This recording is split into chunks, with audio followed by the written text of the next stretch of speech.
Voy yo, ¿no? Eh,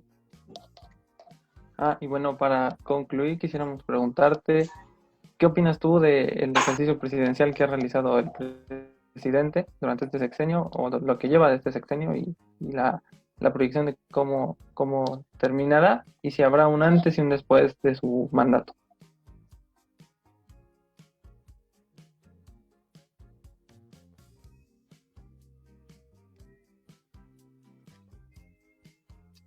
Yo desde 2000, creo que 17, yo creo que sí fue desde el 17 o finales del 16, yo ya venía escribiendo al respecto.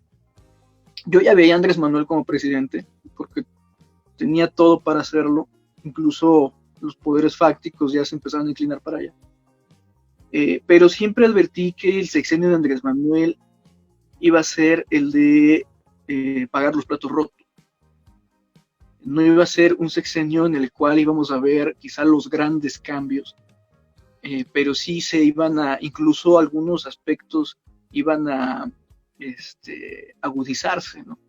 Por ejemplo, el caso de la violencia, eh, así como vimos, ¿no? La gráfica que nos mostró Gatel, ¿no? Del incremento de los contagios y que tiene que alcanzar un pico y después baja. En el caso de la violencia, pues tiene esa particularidad. Han estado incrementando a razón más o menos como de 3, 4 veces por sexenio, ¿no? O sea, y eso es un fenómeno que es difícil de parar en un sexenio. Vemos que hay en algunos aspectos cierta ralentización, pero no creo que vaya a ser un sexenio en el cual digamos, pues sí, bajaron los homicidios. Creo que este, tal vez encontremos ya aquí el pico, ¿no? de esa ola de violencia y después empieza el decremento. En ese sentido, por ejemplo, la estrategia de seguridad no la veo mal, pero me parece que todavía necesita refuerzos. Por ejemplo, me parece muy efectivo que una de las maneras de atacar al crimen organizado sea financieramente más que la confrontación armada, que se empiecen a congelar cuentas, pero no se puede quedar ahí. O sea, el problema del crimen organizado es un problema transnacional en el que están involucrados empresas, bancos, gobiernos de todos los niveles. Eh, y no he visto, por ejemplo, en esa materia de seguridad, que haya un, eh, pues una lupa más grande a la banca. O sea, a la banca no la han tocado y tiene mucho que ver en el crimen organizado. Entonces ahí creo que es otro, creo que por ejemplo, de los ejemplos de donde hay una relación, digamos, tersa, ¿no? con el poder económico. No los han tocado. Eh, Otro aspecto donde yo se identificaría que está todavía en deuda es en aceptar públicamente las demandas de los movimientos feministas, que son demandas legítimas. Por ejemplo, me pareció muy inoportuno que hable, digo, él cree mucho en la familia y ahí no vamos a negar que la familia es una institución sólida, fuerte, pero tampoco podemos negar que durante la pandemia se ha incrementado la violencia en los hogares. Entonces, si bien yo también creo en esta idea y me gusta mucho del pueblo bueno y sabio, pues también hay aspectos que hay que corregir en la población y no romantizar siempre a la población que también tiene pues sus defectos cívicos, ¿no? En cuanto a la infraestructura, me parece que es muy inteligente. El proyecto del Tren Maya, junto con el corredor interoceánico del Istmo de Tehuantepec, pueden atraer o de entrada van a fortalecer a México como zona comercial, de tránsito comercial, y puede atraer a Centroamérica hacia México. O sea, podríamos realmente, ojo, lo dejo aquí en puntos suspensivos. Yo escuchaba hace tiempo, cuando tenía una conversación con un profesor que nos estaba dando pues, algunos temas de geopolítica, el doctor Edgar, ay, se me olvidó su apellido. Eh, él nos comentaba que, por ejemplo, en el futuro podríamos ver que hay países pequeñitos que podrían desaparecer, es decir, que queden anexionados a algún otro país o que entre varios conviertan una nueva nación. Centroamérica es uno de esos posibles casos, ¿no? De que a lo mejor Centroamérica se haga un solo país o que inclusive varios de esos países terminen anexionándose a México. Es una teoría. No me parece descabellado cuando vemos, por ejemplo, que programas como Sembrando Vida se aplicaron en Centroamérica. Y es algo que Marcelo Ebrard lo entiende perfectamente. Y, por ejemplo, el hecho de que tengamos este corredor, el interoceánico, en México, podría dar un revés a cómo se ha estado llevando el comercio, por ejemplo, en Panamá. Entonces, ojo, creo que ahí podríamos tener un repunte, donde no nada más sería la comercialización con Estados Unidos, sino también con Asia, de Asia hacia Estados Unidos, conectando a través del Golfo de México, inclusive hasta el mismo Estados Unidos, en lugar de hacer un tránsito por tierra de, no sé, de California a Nueva York, hacerlo por el Golfo de México. Entonces es muy, muy importante. Creo que ahí es una visión muy, muy interesante. Igual aplaudo la visión de Dos Bocas, porque hoy tenemos que recuperar la petroquímica mexicana, que se perdió por completo.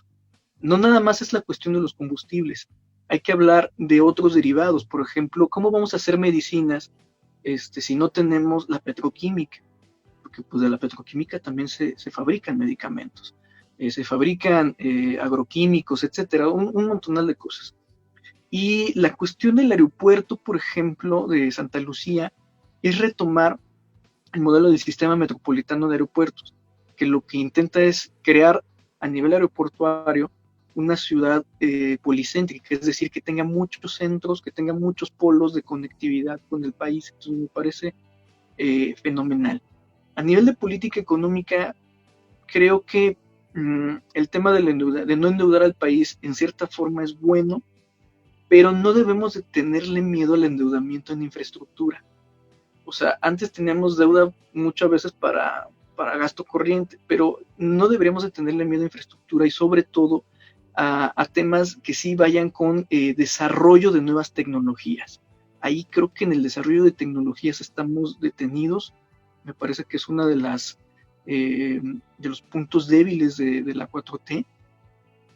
En cuestiones de, pues ya digamos de política o de grilla, creo yo que hoy estamos ante un momento de mucha libertad que hay que aprovechar. No hay realmente censuras, hoy cualquiera dice lo que sea. Lo que sí tenemos es un presidente muy contestón, pero no hay censura.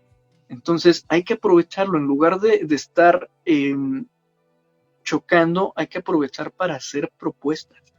Y creo yo que una de las más grandes herencias que va a dejar Andrés Manuel desde el tsunami electoral de 2018 es un pluripartidismo mucho más claro.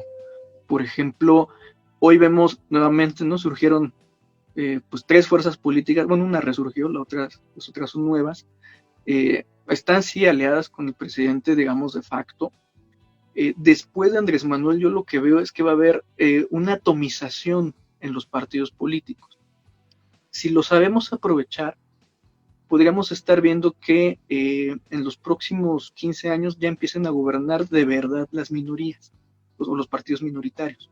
O sea, va a haber una mayor oferta electoral. Hay un desmantelamiento real de las viejas hegemonías partidistas, como el PRI, como el PAN, como el PRD. Entonces creo que ese también es uno de los legados que va a dejar la 4T. Y bueno, pues va a dejar también muchos pendientes, ¿no? Hay cosas que no se van a poder resolver inmediatamente. Yo creo que hoy con la pandemia vamos a ver que quizá crezca la población en pobreza moderada, pero podríamos ver también una verdadera disminución de la población en pobreza extrema. Entonces, el reto va a ser poder pasar lo más que se pueda de la pobreza moderada a la clase media, donde creo que todavía tenemos mucho que hacer. Y pues la última crítica que haría es que programas como Jóvenes Construyendo el Futuro, que la visión es la correcta, me parece que todavía está inconcluso el cómo insertar a los jóvenes al mercado laboral. Y para esto creo que es urgente una reforma educativa de fondo que abarque desde la educación elemental hasta el nivel universitario, que no le tengamos miedo a la educación técnica y empezar a preparar mucho mejor a lo que podrían ser tanto mano de obra calificada como desarrollo de investigación. Entonces, ahí creo que va a tener un tema pendiente, pero en general creo que ha sido un gobierno, si no el excelente, pues ha sido bueno. Tiene ahí muchos aspectos a favor y creo que se refleja en que tiene casi el 70% de la aprobación todavía. Bueno, pues hasta aquí la ronda de preguntas. Muchísimas gracias, Uciel, por tomarte el tiempo de venir al programa, también por hacernos ver de otra forma el gobierno actual y también entender de una manera diferente al Poder Ejecutivo. Y bueno, a nombre de mi equipo te agradecemos. También les agradezco a mi equipo por estar presentes y a todos los que nos vieron, gracias por ver Noticias de la Silla.